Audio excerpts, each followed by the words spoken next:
Welcome to Lesson 1 of Your Journey of Life, which is all about trying to find what type of job you might want to do in the future and investigating the starting salaries that come with that job. So let's make a start. When you're looking for a job, or when you're considering what sort of careers you can go into, there's a couple of different categories that we split them into. We either refer to work as being unskilled, semi-skilled, or skilled or professional. Let's take a quick look at what those kind of things are. When we look at unskilled work, we're not trying to pay any kind of disservice to this kind of work, but unskilled usually doesn't require qualifications in order to get that job. So for example, it would be people working in a factory on a production line, warehouse workers, cleaners, and so on. The term unskilled simply means that they don't need qualifications in order to get that particular job. The next level that you move up to is what we'd call semi-skilled work. And that's where it does require some kind of qualification, but not necessarily high level qualifications. So potentially things like having GCSE grade 5 or above, or A levels. An example of semi-skilled work might be a secretary, or maybe a graphic designer. Essentially, it doesn't require you to go to university, or go through any kind of further study in order to do those roles. And then the last level to consider is skilled or professional. This is a job where you do need to go to university, or you do need to go and get high-level qualifications, not just those that you'd receive at school. So going off to university, getting a degree, getting a master's, or maybe even a PhD. The types of jobs that we're looking at here are things like a teacher, maybe a lawyer, a GP, or a vet. So what we're going to ask you to do next is have a look at some jobs and look at the starting salaries. Before you do that, I'm going to give you an example of what we're dealing with. Remember, it's really important that when you investigate this, you look at what the starting salary is rather than the career average salary, because usually they are very different. As an example, here's some of the starting salaries for a police officer, a nurse, a teacher, and a few others. Okay, so a police officer, £21,000, a nurse, £24,000, and so on. The one thing you also need to consider with this is how much time it takes to train. For instance, you can't just go straight into being a commercial airline pilot. It takes years of training. In the case of dentistry, or becoming a teacher, you've got to factor in that you've got at least 4 years at university, whereas other jobs you can start earning straight after leaving school. Okay, so in making your choices, you also need to decide, do I want to go to university, or do I want to go straight into employment? Again, a reminder, you need to look at the starting salary, not the career average salary. So your task now is to take a little bit of time, go and do some research online, investigate the starting salaries of some roles that interest you, and then we'll come back and we'll have a look at what you've come up with.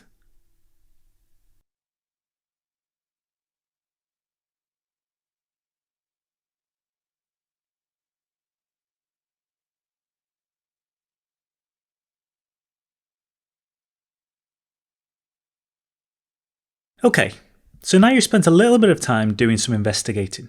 It might have been quite surprising actually what the starting salaries of some jobs are, and that might have even swayed your thoughts about what you might want to go on to do in the future. What we're going to do now might be a little disheartening, because unfortunately the starting salary is what we would call a top line salary, but there are several deductions that you need to take from that. You don't simply divide the starting salary by 12 and have that as a monthly wage. You must deduct roughly a third of your wages to give you your take-home pay. Let's go into more detail about these deductions as they are non-negotiable. The deductions are taken from your salary before you even get the money in the bank. So national insurance. Everybody of working age has to pay national insurance contributions if they're earning above a certain amount. You pay 12% of your earnings above £183 a week. Income tax. You pay 20% of your earnings above £12,500 a year. So you can earn £12,500 a year and not have to pay any income tax. Anything above that, you have to pay 20%. In most jobs, you'll pay into a pension, and often you can decide what you wish to contribute. So for this example, let's say you pay a 3% pension, and you do that off your top line earnings. And what we mean by that is 3% of your earnings before deductions is paid into your pension. Finally, many of you may have to pay back a student loan. Currently, you pay 9% of your earnings over £511 a week. So until you're earning £511 a week, you don't pay any of the student loan back. What you would pay is 9% after that. So let's have a look at how all that works. For national insurance, you pay 12% above £183. So if you earned £283 a week, for instance, you would pay £12 a week in national insurance. For income tax, you pay 20% of anything over £12,500. So if you were paid £12,600, then you would pay £20 a year in income tax because you only pay it on the £100 above £12,500. For your pension, like I said earlier, your top line is what you get paid before deductions. So if you earn £1,000 a month and choose a 3% contribution, you'd pay £30 into your pension. Lastly is your student loan. If you were paid £611 a week, remembering that you only pay 9% of what you earn above £511 a week, you would pay £9 towards your student loan. And that's a task that we now want you to do. Now you've found your starting salary, you have to try and work out what your take-home pay would be after deducting your national insurance, income tax, pension, and student loan payments. Just to make it easier for you, I'm going to show you a worked example of how this looks. And we're going to do it using a teacher's starting salary. Okay, a teacher's starting salary after training is £24,373, which sounds wonderful. But remember, that's the top line. If you divide this by 12, it would give you £2,031.08 a month. Or if you divide it by 52, it will give you a weekly figure of £468.71. And the reason we've had to do it both ways is because, as you saw earlier, things are worked out either by week or by month. You can earn £183 before you pay national insurance. So subtract that from your weekly pay of £468.71, which leaves you with £285.71. You pay 12% of this, which equates to £34.28 per week. Now let's scale that up by 52 weeks to give an annual payment of £1,782.84. Dividing this by 12 gives us the monthly national insurance deduction of £148.57. The next one is your income tax. You pay 20% of your earnings above £12,500, and our earnings here are £24,373. Let's subtract £12,500 from £24,373, which leaves us with £11,873. Your income tax is 20% of this, which equates to £2,374.60. And if we divide this by 12, we get a monthly income tax deduction of £197.88 a month. Now let's do the same thing for your pension. Let's say you pay 3% of your top line per week. Our top line per week is £468.71, and 3% of this equates to £14.06.